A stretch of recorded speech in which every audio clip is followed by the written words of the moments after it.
Bienvenido a este rollo de Compartiendo Cine, un proyecto de cine entre compas. Aquí vamos a cotorrear y hablar con la neta. Y compartiremos experiencias para que te sirvan a ti y pierdas el miedo a todo este desmadre y comiences a crear.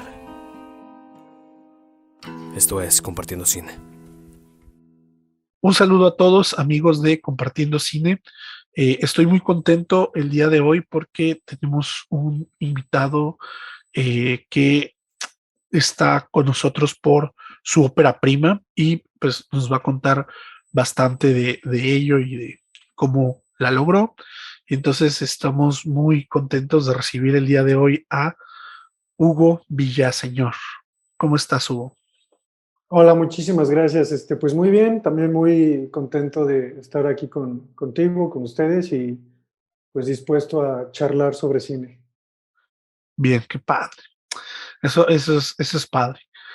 Bien, pues voy a empezar con algo simple que normalmente hago con los realizadores y es como conocer un poco de sus antecedentes, de su historia y sobre todo la pregunta importante es ¿en qué momento deciden dedicarse al cine o creen que el cine puede ser un estilo de vida que deben tomar, ¿no? ¿Cuál fue ese momento decisivo para ti?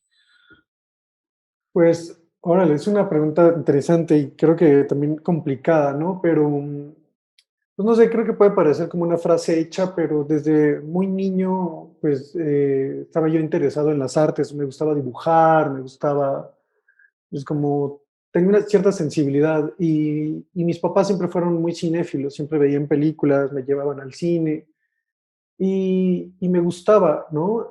Las películas, pero hubo una, tenía yo creo que 12, no sé, 13, 12, 13 años, vi una película que se llamaba La Naranja Mecánica y me impresionó realmente, ¿no? O sea, voló mi cabeza, me hizo, pues, no sabía que existía ese tipo de cine, estaba acostumbrado a Disney y a otro tipo de películas como más comerciales, más como para niños.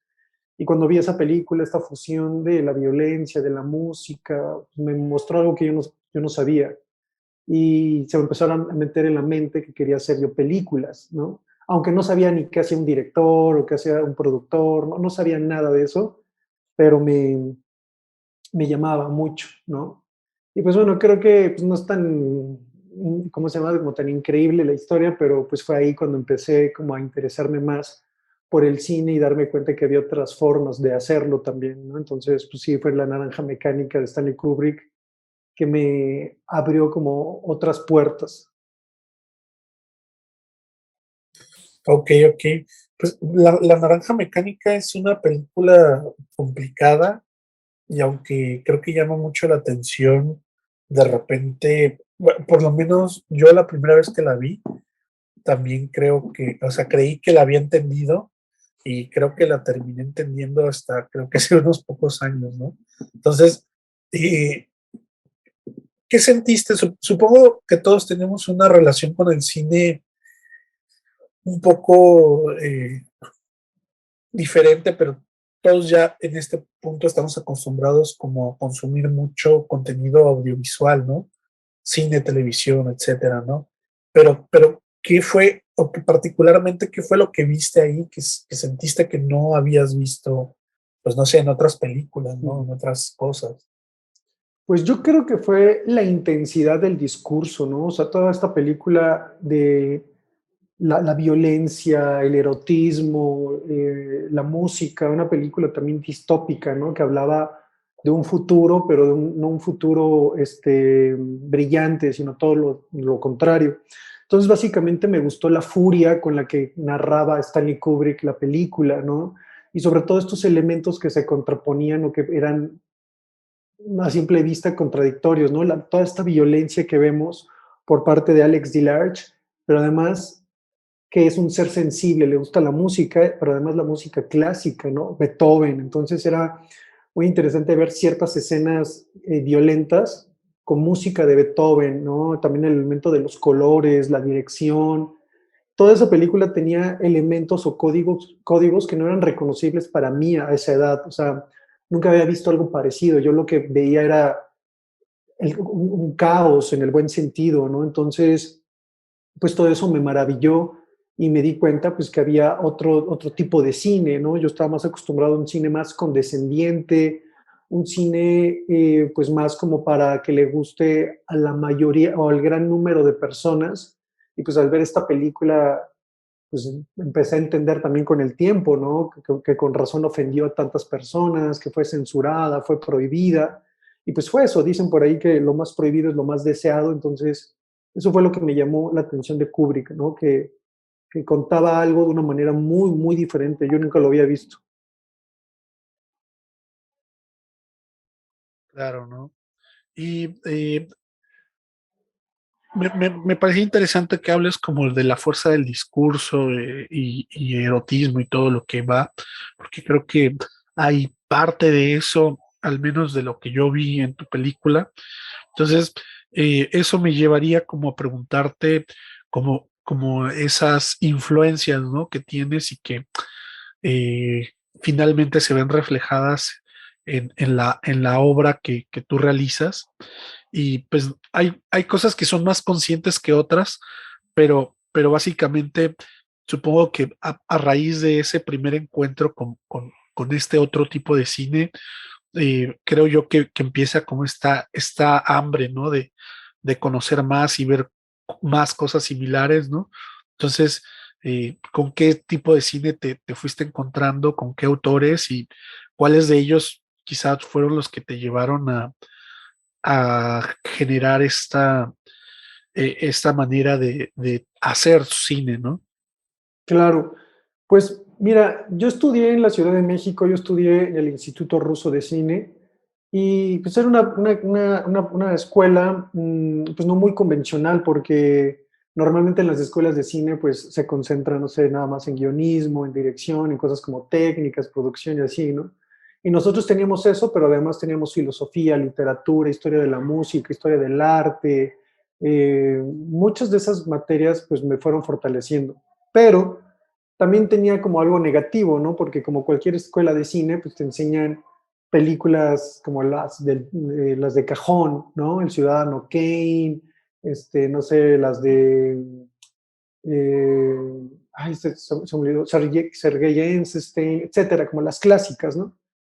Y estaba bien, pero me empecé a dar cuenta que, o sea, sí era importante conocerlas, pero me llamaba más la atención otras cosas, ¿no? ¿Y qué eran esas otras cosas? Pues empecé yo a investigar sobre cineastas y una cosa llevó a la otra en el sentido de que conocí el cine de Werner Herzog, por ejemplo, ¿no? O de Harmony Korine o Larry Clark, que son directores no tan convencionales o directores, pues de alguna manera que sí van rompiendo con ciertos esquemas del cine comercial o industrial.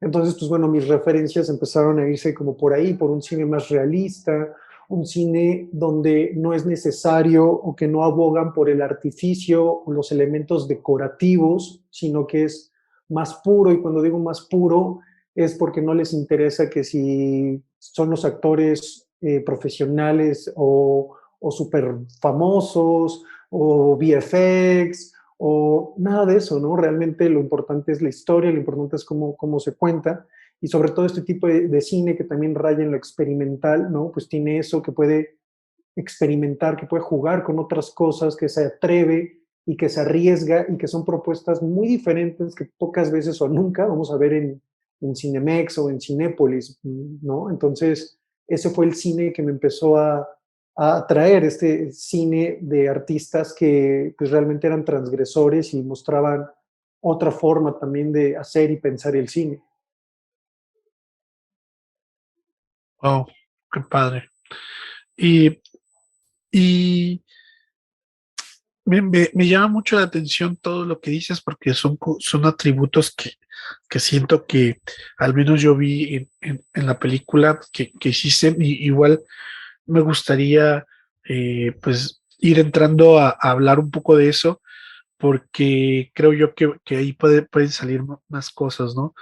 Principalmente un poco eh, saber pues de dónde viene o qué te inspira para poder hacer tu ópera prima y cómo eliges o cómo llevas esos temas a decir, quiero hablar de esto, ¿no? ¿Cuál es tu interés y cómo llevas a explorarlo, ¿no? O sea, hay una exploración que está ya en la película, pero creo yo que siempre hay una idea inicial.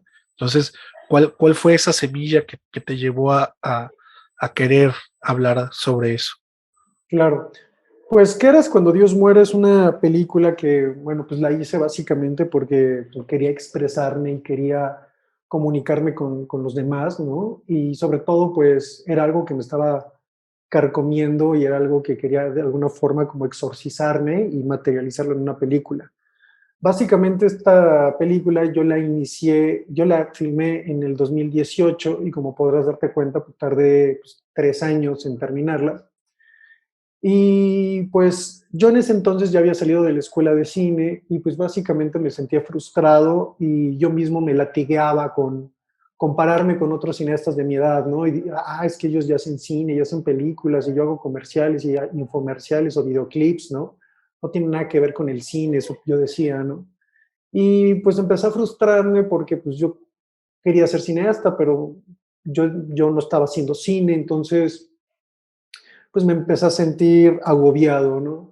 Pero además de eso, pues también las artes en México, en el mundo, son el lugar menos seguro en todos los sentidos, a nivel social, a nivel económico.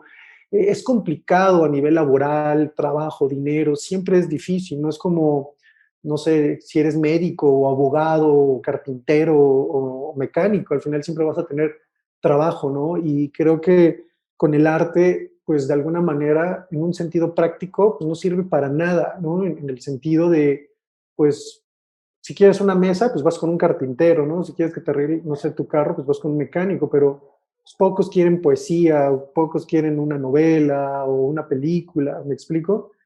Entonces me empecé a sentir también así y sobre todo me empecé a sentir con un futuro incierto y me empecé a agobiar. Y pues bueno, ahora sí que la gota que derramó el vaso fue que leí un artículo en la revista Forbes donde decía que Europa se estaba preparando con un plan económico por los millennials, porque pues ahorita los millennials son jóvenes, muy cool, ¿no? De alguna forma, pero todos ellos o la gran mayoría no tienen seguro social, no tienen seguro médico, no tienen casa propia, no tienen muchas cosas, ¿no?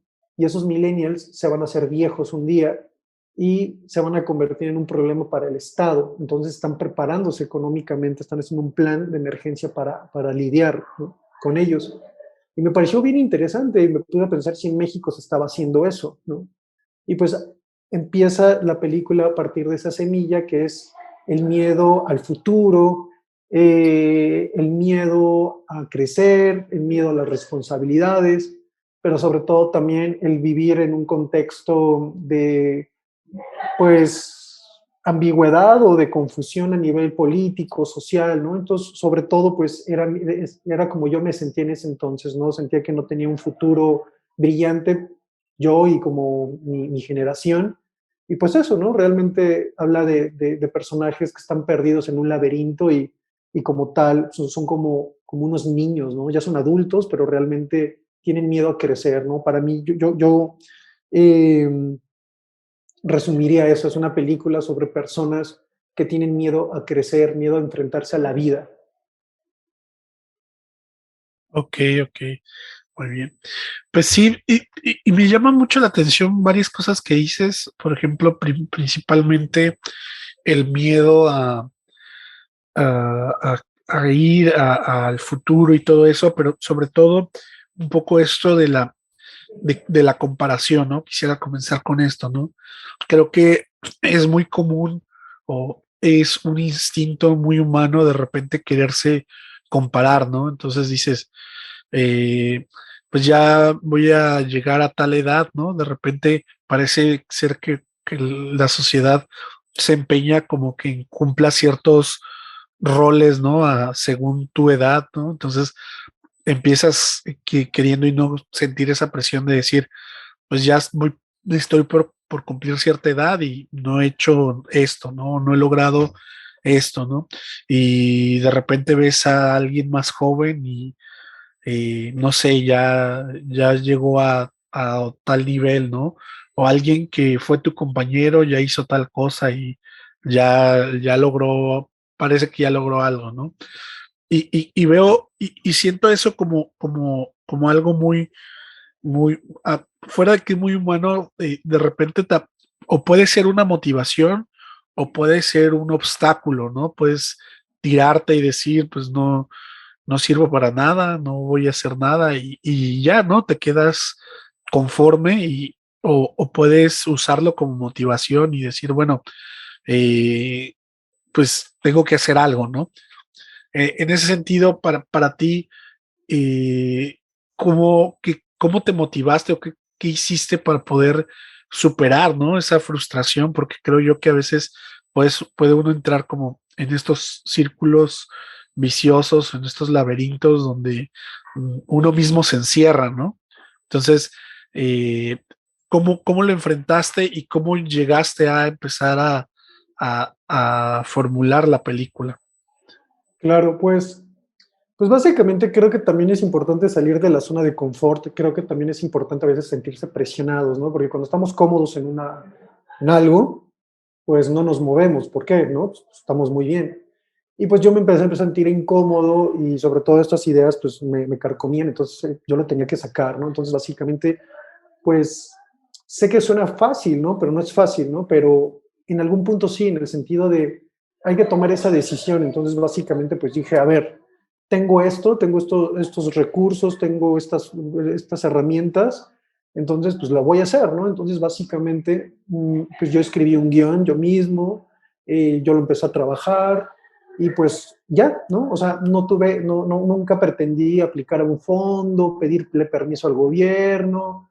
No, ¿por qué? Porque pues, mi idea a partir de estos cineastas que me formaron o me siguen formando, pues es mucho también de hazlo tú mismo, ¿no? Entonces, también era parte como de un discurso, de un statement, ¿no? O sea, no tengo que pedirle permiso a nadie. Si un dibujante, si quiero dibujar, pues agarro una pluma, una crayola o algo y dibujo en una servilleta. Yo sé que el cine es caro, pero hay formas, ¿no? Sobre todo porque ya tenemos ahora celulares, nuestras computadoras tienen cámaras, entonces creo que ya más bien un tema de valentía y de carácter, ¿sabes? Entonces, pues básicamente yo siempre supe que mi destino era hacer cine, ¿no? Por muy mamón que suene, o un destino que yo había elegido, honestamente. Entonces, pues lo hice así tal cual. O sea, fue muy complicado, pero de pronto pues tomé esa decisión, ¿me explico? Entonces, pues sí, realmente todo empezó como a tener su camino y pues bueno, obviamente es complicadísimo, es fecha que todavía pues me sigue pesando la película en muchos sentidos, todavía no se termina la travesía, ¿no? Entonces, pues bueno, tal cual decidí hacerla y pues ya, ¿no? Bien. Mencionas que comenzaste tú escribiendo un guión y la idea era como do yourself, ¿no? Hazlo tú mismo y con lo que puedas y con lo que tengas a la mano, ¿no? Me gustaría estacionarme como un poco en el proceso del guión. eh, ¿cómo es tu proceso para escribir? O al menos en este ejemplo de esta película, ¿cuál fue tu proceso? Y sobre todo, ¿cómo, cómo fuiste dejando evolucionar las ideas, ¿no? ¿Tuviste alguna sesión, un taller? Eh, ¿Lo rebotaste con alguien más? ¿Cómo es ese proceso para ti? Claro, pues mira, fue muy personal, fue muy solitario. Yo vengo de escuela de cine, pero fíjate que para bien o para mal, aprendí a desaprender. Nunca me acoplé a esas herramientas o a esos mandamientos, por así decirlo. Entonces, yo escribo de una manera poco académica, ¿no? A veces te escribo de manera literaria, que a veces te dicen que no lo hagas en el guión, ¿no? Pero bueno, básicamente no lo talleré con nadie, lo hice yo solo, ¿no? ¿Y por qué? Porque espero que no se escuche como algo soberbio, pero realmente no me parecía necesario. ¿Por qué? Porque todo lo que yo estaba sintiendo en ese entonces me quemaba y para mí era algo que yo quería, todo eso que yo sentía quería ponerlo en papel, ¿no? Entonces no necesitaba la aprobación de nadie, con todo respeto. ¿Para qué, no? Realmente yo creo que, o el cine que yo quiero hacer, quiero que sea lo más puro posible. Y con puro puede ser bruto, puede ser descarnado, crudo, como sea. O sea, no me interesaba ningún artificio, no me interesaba decorarlo, no me interesaba la perfección, nada de eso. De hecho, de lo poco que me interesa en el cine es las historias, ¿no? O sea, nos han hecho creer que el cine se hizo o es para contarnos una historia, para entretenernos, como si fuera un changuito cilindrero, ¿no? Que nos tiene que entretener.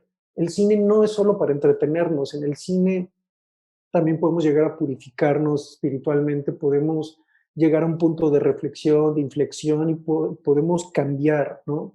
Entonces, para mí fue, no es como vomitarlo, ¿no? Las ideas, lo escribo evidentemente lo más decente que se pueda, ¿no? Y ya, realmente mi intención era que mi visión, buena o mala, se sintiera en la película. No necesitaba que un productor, por ejemplo, me dijera, oye, quita eso, pon eso, es que a la gente no le va a gustar. Uy, es que, ¿qué crees? Netflix no te la va a comprar. Uy, Cinépolis va a decir que no, con esta secuencia de sexo. No sé, o sea, realmente estoy orgulloso porque es una película que la vomité así tal cual, ¿no? Y es lo que yo quería. Entonces, pues mi proceso es ese, realmente son cosas que me estaban ya doliendo y pues las empecé a escribir, empecé a tener ideas, tenía ciertas secuencias, era como una especie como de cadáver exquisito, ¿no? Como que muchas escenas no tenían sentido, ya después las empezaba yo como a acomodar y pues ya realmente uno de mis objetivos era que no quería hacer una película perfecta y que no me importaba tanto la historia, lo que me importaba era cómo se sintiera la película, hacer sentir a los demás. Entonces, pues no sé si lo logré, pero estoy satisfecho porque es el cine que quiero hacer. No, no sé si con esto te respondí la pregunta. No, sí, sí, va bastante bien.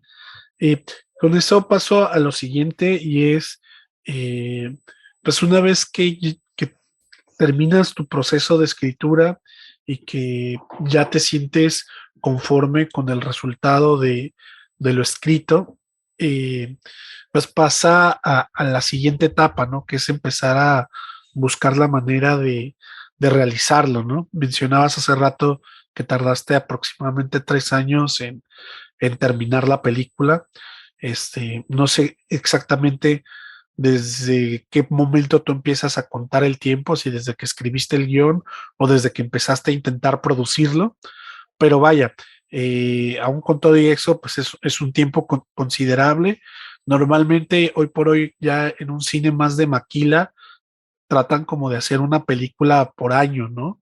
Y eficientan todos los procesos y ya tienen como casi como una línea de producción, ¿no? En tu caso, que fue algo más artesanal, supongo, más, eh, más autoral también, ¿no? Entonces, ¿cómo fue el proceso de la realización, ¿no? Tú te autogestionaste, te acercaste con un productor que no tuviera problemas con tu visión, ¿cómo lo realizaste? Claro, qué buena pregunta. Pues mira, como tal, hubo procesos muy rápidos, ¿no? Escribí la historia en menos de un mes, ¿no? Ya cuando la tenía dije, ya, ahí está. Entonces la empiezo a producir y realmente todo es muy rápido, ¿no? O sea, a partir del guión a la película, pues pasó un mes o un mes y medio, ¿no? En conseguir los recursos, todo. Entonces fue muy rápido realmente, ¿no? Y además la película la filmamos en 7 días, ¿no? Entonces puedes decir, órale, qué rápido, ¿no? O sea, sí, pero pues yo no lo sabía en el sentido de que pues era mi ópera prima. Los tiempos del cine son largos, ¿no? Entonces sí, podría haberla hecho muy rápido, pero después diseño sonoro, corrección de color, edición, ¿no? Todos esos procesos son largos y aprendí eso, ¿no?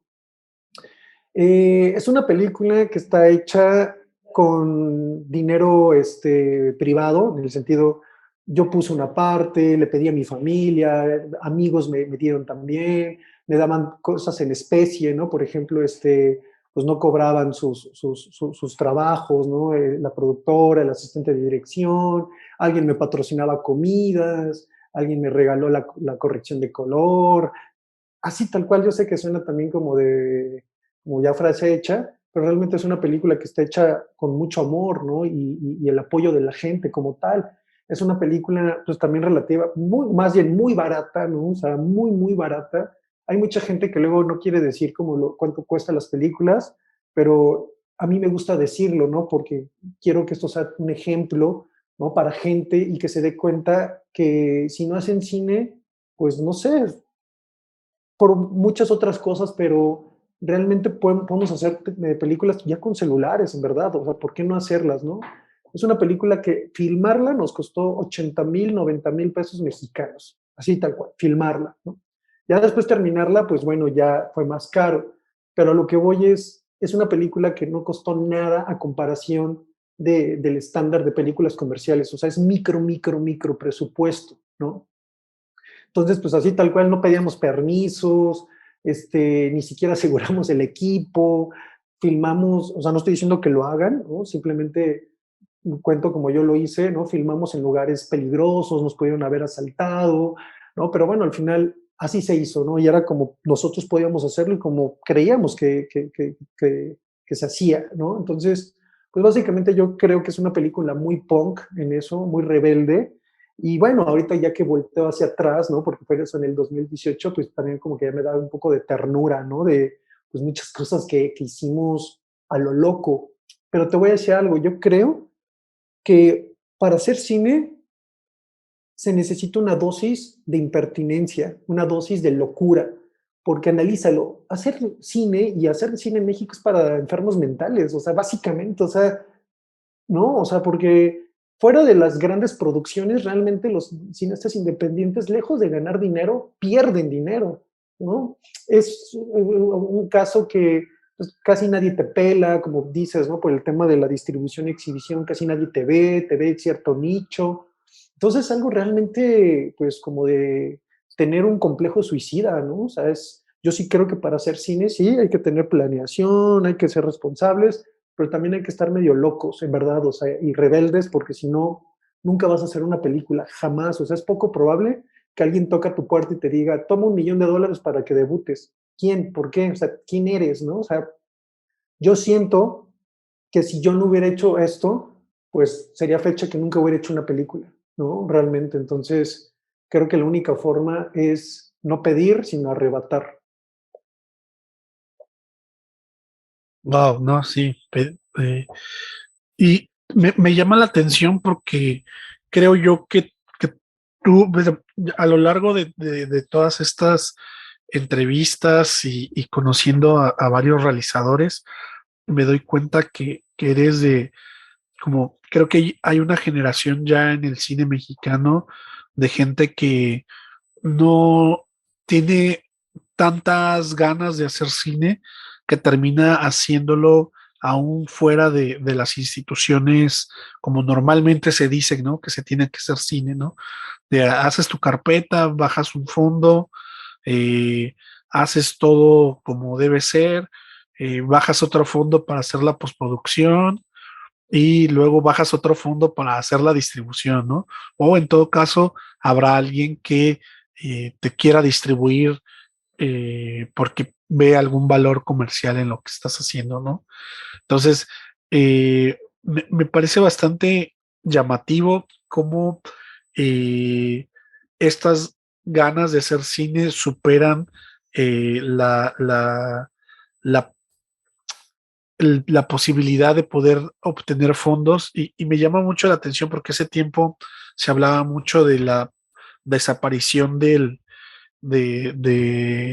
algunos fondos de IMCINE, ¿no? Y mucho se hablaba de, pues, qué iba a pasar con la producción nacional y demás. Y yo conversaba con algunos colegas, amigos y decía, bueno, yo creo que para los que realmente quieren hacer cine, eso no va a ser un obstáculo, ¿no? Entonces, para quienes solamente quieren ganar dinero, quizás sí se dediquen a hacer otra cosa, ¿no? Pero para los que en verdad quieren hacer cine, pues van a buscar la manera, ¿no? Y lo van a hacer, ¿no? Y ya está comprobado, ¿no?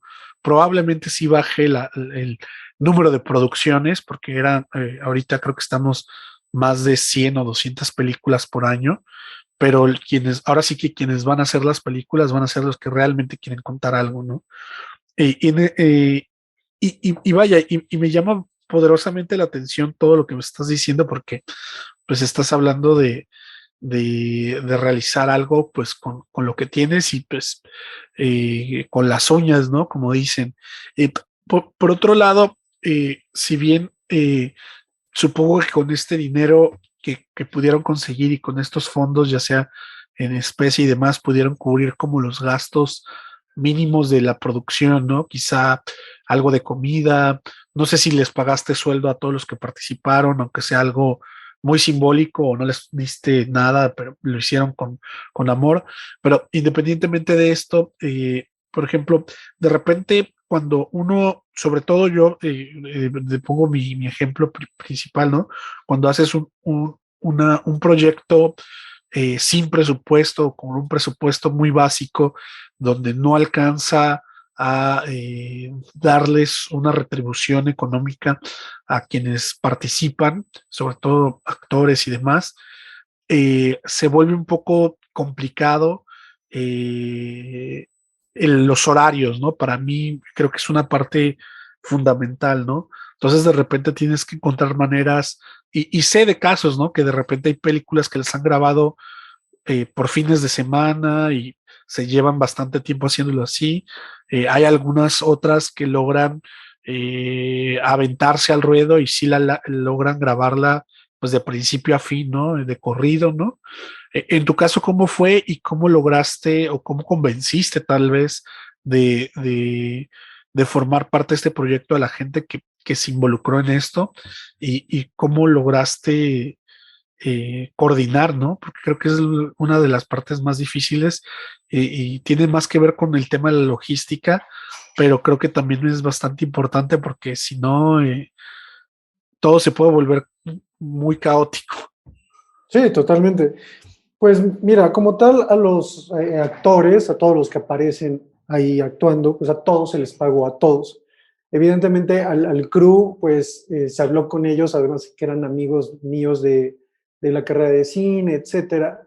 Pues siempre fui honesto, ¿no? No era como que, ay, es que sí tengo un buen de dinero y me lo quiero ahorrar, no, tenemos dinero para, como dices, para la comida, para los actores, cosas básicas, pero no puedo pagarles a los demás, ¿no? Entonces, ellos aceptaron y pues lo hicieron, como dices, con mucho amor, ¿no? Entonces era también la oportunidad de ellos de hacer un largometraje, una ópera prima, y básicamente fue eso, fue ese apoyo, ¿no? Entonces pues, había cosas que no podían evitarse, ¿no? Pagar, que era necesario como transporte, comidas, pues los sueldos de los actores, por lo que dices, el tiempo, ¿no? Entonces fue posible esto gracias a la productora Daphne Cisneros, que pues como dices, ella fue la estratega, ¿no? Ella acomodó los tiempos, acomodó todo para que fuera posible, que no fuera algo como tan castigado, una locura así en horarios, pero que sí nos alcanzara el tiempo. Y pues al momento de pagarle a los actores, pues ellos iban a hacer su trabajo, entonces ya estaban disponibles todo el tiempo, ¿no? Si yo no hubiera tenido la capacidad de pagarles, pues te aseguro que me hubieran dicho, pues vamos a hacer la película, no sé, nada más 2 horas o 3 horas y a lo mejor pues, hubiera sido mucho más largo, ¿no? Pero al final, como se les pagó, pues estaban con su tiempo para mí, ¿no? Y hasta el caso de ellos también es eso, no es que les haya pagado yo las grandes cantidades, algo simbólico, pero bueno, ya les permitía pues estar dejar sus trabajos, por así decirlo, por 7 días, que también no creo que era mucho, y pues hacer la peli, ¿no?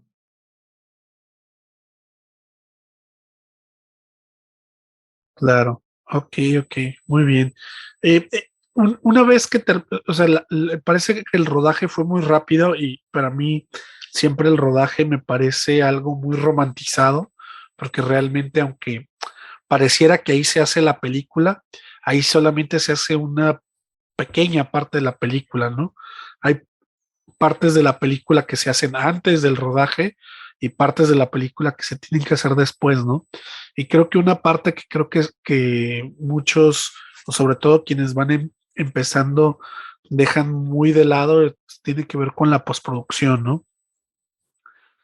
Comentaste, pues obviamente que la postproducción y normalmente la postproducción es muy cara, ¿no?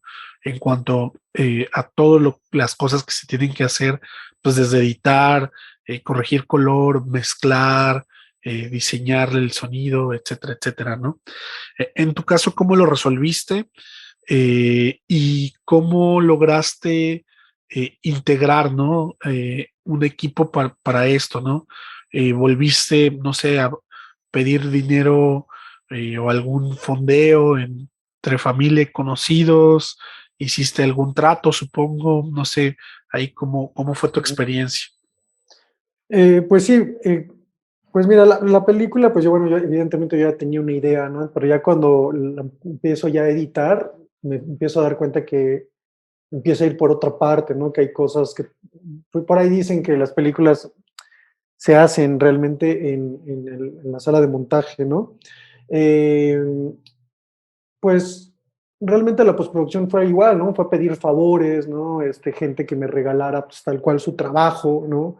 Pues, mira, te doy un crédito, mira, la verdad no tengo dinero, ¿no? Personas, pues, ¿sabes qué? Yo también quiero participar en una película, mira, pues yo lo hago también gratis, pues tratos también, ¿no? Como dices, no sé, en diseño sonoro, pues bueno, me hicieron un super mega, sí, ultra descuento. Entonces, básicamente era pues así, con lo que yo tenía como podía, obtener todo eso, ¿no? Pero sin duda, sin el apoyo de la gente no lo hubiera logrado, ¿no? Entonces, pues es eso, creo que también es importante que los directores o directoras pues se enfrenten a estas cosas, ¿no? Porque normalmente, y sobre todo en las escuelas de cine, se piensa que ser cineasta está lleno de glamour, ¿no? Lleno de alfombras rojas y que todos vamos a ser Guillermos del Toro o González Iñárritu, ¿no? Pero pues eso está muy lejano de la realidad, realmente, pues, como dice Herzog, ¿no? Realmente creo que el cine es más de analfabetas, de gente que no tiene que ver con lo intelectual realmente, ¿no? Dice él, que es más como de guerreros.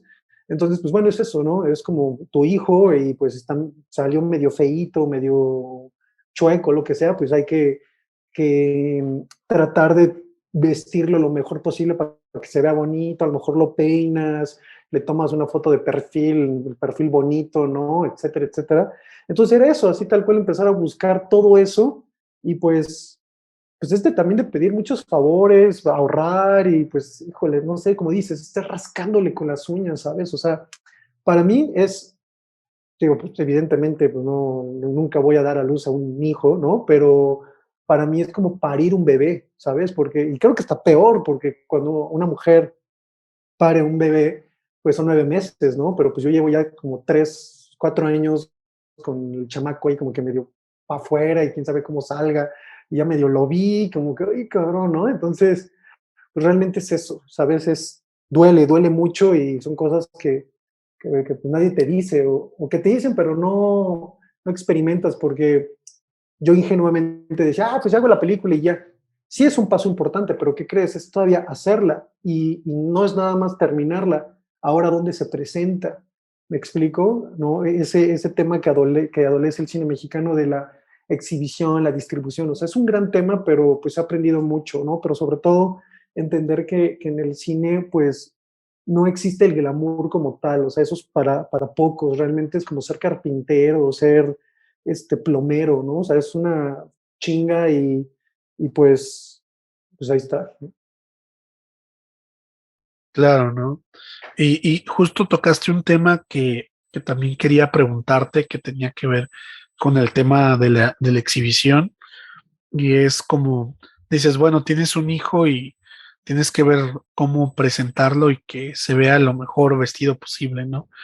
Y parte también es, pues, encontrar el espacio correcto para presentarlo, ¿no? Supongo que tú desde un principio sabías, pues, que esta era una película que no te la iba a querer agarrar algún distribuidor, que probablemente no iba a estar en Cinépolis o en alguna plataforma de streaming, ¿no? Popular, pero sabías que había espacios donde podía haber interés sobre tu película. Entonces, no sé si tenías un plan o fuiste aprendiendo en el camino, pero eh, ¿cuál era tu idea de mostrarlo? ¿Era ir a algún festival o algo por el estilo? ¿O qué tenías en mente a la hora de pues ya tener tu película terminada? Claro, pues sí, tenía ciertos objetivos, obviamente, y pues así como que un plan, no sé si un plan, ¿no? Muchas cosas fueron aprendidas en el transcurso del camino, pero sí, evidentemente sabía que era una película que no iba como a agradarle a todos, ¿no? Que no le iba a gustar a todos y que no era una película, pues también pues que encajara en el engranaje del cine industrial, ¿no? No era mi intención, ¿no? Pues siempre tuve la idea clara de que pues era una película que tenía que presentarse en festivales. Los festivales para directores noveles, ¿no? Pues, o este tipo de películas son una lupa, ¿no? Como un foco que te ayuda muchísimo. Y pues eso, y al final también creo que una película, la que sea, va a encontrar su camino. Hay nicho para todos, o sea, hay películas para todos, o sea, ¿no? Por ejemplo, no sé, ¿has visto una película que se llama Rubber? Bueno, ¿qué harías si yo te digo que hay una película? Es la de una llanta asesina, una cosa así, ¿no? Sí, sí, Es sí, una, ya sé cuál es. imagínate cómo habrá sido eso, ¿no?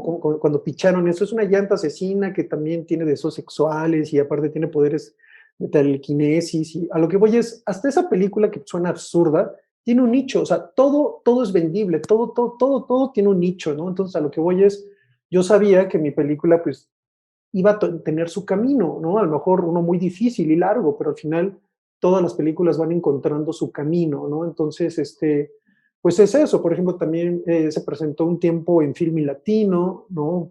Esto del cine, el Día del Cine Mexicano. Se ha presentado en varias partes también de la República, gracias a FICUNAM.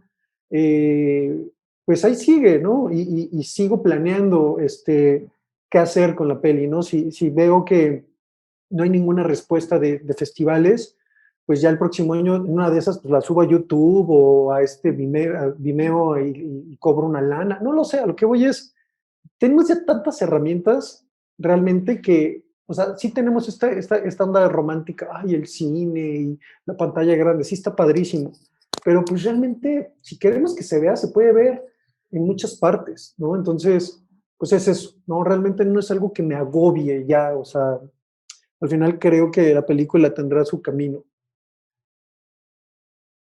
Ok. Y en particular, ¿cómo has sentido el recibimiento de la película, ¿no? Si bien dices, hay nicho para todo tipo de cine, eh, ¿crees que ya encontraste al, al público que quiere o está buscando un tipo de cine como el que tú estás proponiendo y cómo recibieron ellos la película, ¿no? ¿Has tenido algún comentario? ¿Alguien te ha dicho algo, no sé, después de alguna función? ¿Te han escrito? No sé, ¿cómo fue esa parte? Pues fue bien padre porque yo nunca había tenido como esta exposición hasta que me eligió FICUNAM, ¿no? Y FICUNAM pues es un festival pues bien importante y además creo que favoreció también la pandemia en el sentido de que al momento de todos estar encerrados en sus casas y verlo pues, online, había más posibilidades de que la gente viera un mayor número de personas. ¿Me explico? Porque ya desde la comodidad de tu casa, pues le picabas play y ya, ¿no? No tenías que transportarte allá, que el tráfico, que no sé qué, ¿no? Entonces todas las películas eran visionados gratis de 1,000 personas o 2,000, creo. Y pues gracias a Dios la película se acabaron los visionados en poco tiempo, ¿no? O sea, se saturó. Y pues bueno, pues los comentarios varía, ¿no? Desde gente que le gustó mucho, mensajes de que, pues, de aliento, mensajes de que, oye, me inspiraste, yo también voy a hacer mi película, ¿no? Tuve la fortuna tengo un amigo que cuando vio la película me dijo, es que me inspiraste tanto, neta, que ahora yo voy a hacer mi película, ¿no? Y comentarios, pues, bien padres, ¿no? Pero evidentemente también comentarios pues es una porquería, avísenle al mamador que le dio a Ficunam su ejercicio de primer semestre, ¿no? De cine, Había güeyes que también decían que hubo un mensaje como mensaje amenaza, no sé, que decía, ojalá te caigan encima las feministas. Muchas mujeres, desgraciadamente, la tomaron como como, más bien como una película misógina, como una apología a maltratar mujeres, no sé de dónde vieron eso, pero había muchas mujeres que comentaban eso, ¿no? Que decían que no entendían el por qué Ficunam había elegido a una película como esta, que era una porquería. Entonces, básicamente, pues la aman, la odian y pues, no sé, yo creo que pues, no hay publicidad mala, prefiero la verdad que hablen mal de ella, ¿no? O bien, o sea, pero que preferible a que no hablen, ¿no? Entonces, pues es interesante porque de hecho Michel Lipkes, el director en ese entonces de Ficunam, pues decía que la película fue como el ingrediente polémico, ¿no? O sea, que fue como lo picante en esa edición. Y pues qué padre, ¿no? Honestamente, pues que la gente se mueva. O sea, a mí me llamaba mucho la atención gente que dice que odiaba la película, pero que aún así, por ejemplo, en Letterboxd o en otros lugares, invertían su tiempo, o sea, decían que era una porquería, e invertían su tiempo en escribir una o dos cuartillas. Entonces me llamaba mucho la atención, ¿no? O sea, que pues le invirtieran tiempo en una película que les había desagradado. Entonces, pues algo está pasando, ¿no? Algo los está moviendo y pues yo por eso me doy por bien servido. Claro, no recuerdo dónde escuché una frase que decía algo así como lo peor que puede recibir como una obra artística es la indiferencia, ¿no? O sea, si se mantiene indiferente ante la obra, es como lo peor que puede pasar, ¿no? Pero si la obra causa emociones, aunque sean emociones de ira, de enojo, de repulsión, es que está haciendo sentir algo, ¿no? Entonces creo yo que independientemente de ello, hubo algo que se movió incluso en la gente que no le pareció la película y no pudo ser indiferente ante lo que había, ¿no?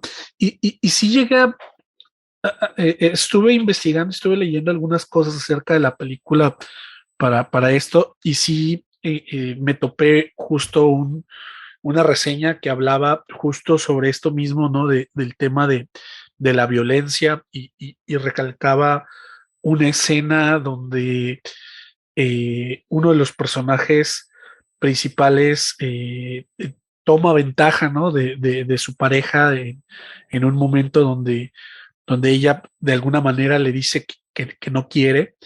Y entonces yo creo que ese fue el motor, ¿no? Del disgusto, ¿no? De algunas personas, pero me gustaría saber de tu parte y de ti como autor, eh, cómo lo ves, ¿no? O qué querías tú realmente decir cuando armas esto. Yo creo que hay algo más allá detrás y tampoco yo lo puedo decir, o sea, yo soy fiel creyente de que no todo lo que sale en pantalla necesariamente es una apología a que tenemos que hacer eso, ¿no? O sea, puede ser muchas cosas, ¿no? Y hay que también saber cómo leer, ¿no? Lo que se nos está mostrando. Pero quisiera como que tú dijeras como qué era lo que había en ti o qué había para poder llegar a esto. De por sí, creo que la película aborda como una relación un poco tóxica de ambas partes, pero bueno, no quiero yo dar mi opinión, sino quiero escucharte a ti. Muchas gracias. Pues sí, pues fíjate que es bien interesante, ¿no? Porque uno creería que la gente entiende la diferencia entre realidad y ficción, ¿no? Pero pues hay gente que piensa que lo que ves en pantalla ese es el pensar del director o de la directora, ¿no? Entonces supongo que los que vieron Scarface, pues van a decir que Brian De Palma quiere ser narco, ¿no? Y que él quiere tener esa vida y que está bien maltratar a las mujeres y meterte cantidades industriales de perico y, ¿no? O las películas de terror, pues también supongo que Wes Craven quería tener la cara quemada y matar a niñas y a niños en los sueños, o sea, no, o sea, obviamente no. Yo lo que quería pues reflejar era pues una insatisfacción que yo creo que es parte de mi generación, te digo, eso es una percepción, no es la verdad, ¿no? O como yo me sentía. Y también poner en la mesa, pues, actitudes tóxicas que tenemos los seres humanos y sobre todo los mexicanos, o sea, los hombres, ¿no? Y también las mujeres. Nunca estoy diciendo, sí, háganlo, peguen a las mujeres. No, o sea, eso ya, mira, el cine es un espejo, ¿no? Y te reflejas.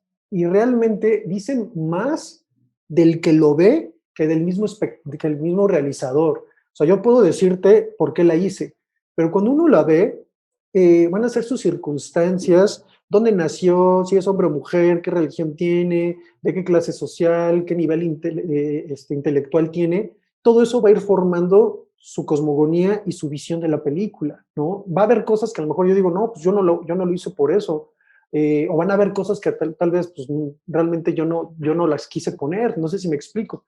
A lo que voy es, eh, yo considero que no hay nada sagrado en el arte, o sea, yo creo que todo puede ser cuestionado, todo debería de ser también atacado, ¿no? Artísticamente. Entonces, pues bueno, yo lo que quería reflejar nada más era eso, era una insatisfacción generacional, un miedo al futuro, personajes perdidos en un limbo, en un laberinto, ¿no? Y pues eso, realmente lo que los demás digan y que vean, pues eso ya es problema de ellos. O sea, yo no, mi deber no es estar explicando la película, además qué hueva, ¿no? Imagínate estar en cada presentación. Es que yo, o sea, si se tiene que explicar es porque ya está mal, ¿no? Y tal cual, pues que se queden ellos con sus ideas. Creo que eso es lo más bonito. A mí una de las cosas que me gusta y me interesa del cine es las películas que le den entrada o espacio al espectador para llenar ciertos huecos, a participar. ¿Me explico? Entonces, qué bien que estas personas vean todo eso en la película. Entonces, pues realmente no intento, no me interesa estar explicándoles, es que yo hice. Si ellos lo ven o ellas lo ven, pues está bien, ¿no? O sea, que lo reflexionen y pues yo les diría más bien que dice más de ellas que de mí, ¿no? Entonces, o de ellos, ¿no? Entonces, pues es eso, ¿no? Realmente. Ok, muy bien, muy bien. Bien, pues ya para cerrar esta charla que creo que ha sido bastante interesante y ha habido bastantes temas que me llamaron la atención. Me gustaría cerrar, trato de cerrar siempre cuando hablo con realizadores y es eh, pues que nos puedan dar algún consejo desde su experiencia para todos aquellos que estamos en esta búsqueda de querer hacer cine, ¿no? Algo que desde su punto de vista crean que puede servirle a alguien o incluso que sea algo que les hubiera gustado escuchar en algún momento para poderse aventar, ¿no? Hacer cine. Pues mira, yo creo que lo primero es no pidas permiso, no pidan permiso. O sea, si lo quieren hacer, háganlo, así tal cual, ¿no? Y sobre todo también creo que, pues, estar consciente y ver a tu alrededor, por ejemplo, si tienes un amigo o una amiga que cree en ti, ¿no? A nivel, pues, arte, ¿no? Y que quiera aventarse al abismo contigo, aprovéchalo. Realmente es poco común eso, ¿no? Y el cine se hace con las personas, ¿no? Ya lo de menos es la cámara o el celular o lo que sea, ¿no? Con lo que lo vayas a hacer.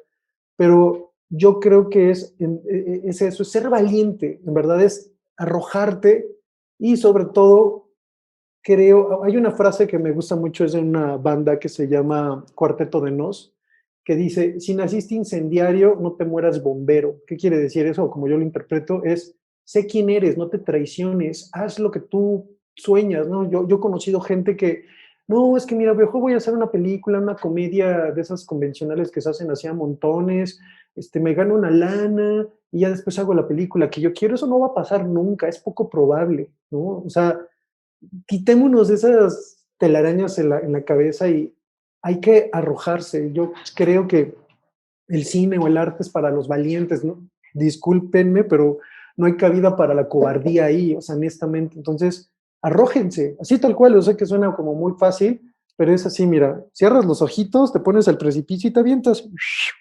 Y pues a ver qué hay abajo, quién sabe qué haya, ¿no? Pero creo que es la única forma, en serio, o sea, yo te lo puedo decir, no es que, ay, sí, mira, yo ya hice una película o acabo de filmar la segunda, ¿no? Que ahorita estoy ya en post.